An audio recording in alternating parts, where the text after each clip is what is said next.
Today on the podcast, we are featuring a Reformed Baptist Manifesto.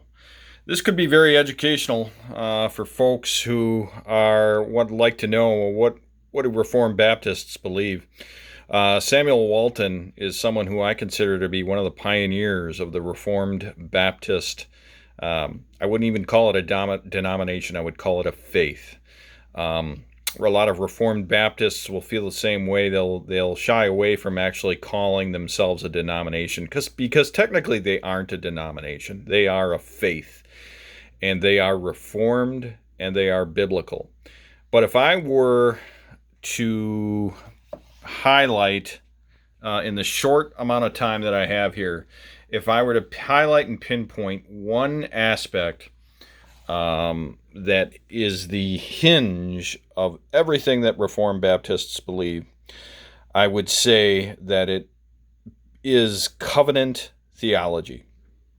And while we could do an hour and a half just on covenant theology itself, but let's just say that the focus is on Jesus and his incarnation and his fulfillment of the new covenant.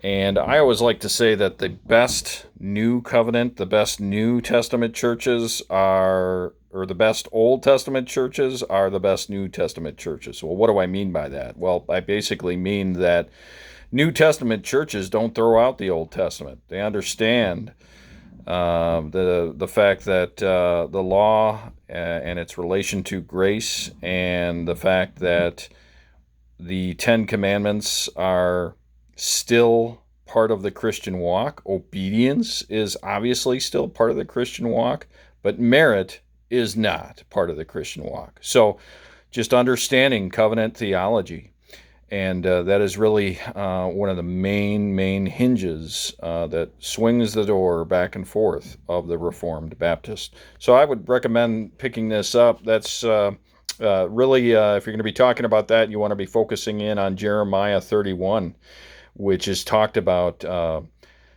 with exegesis, great expositional writing on Jeremiah 31, a Reformed Baptist Manifesto.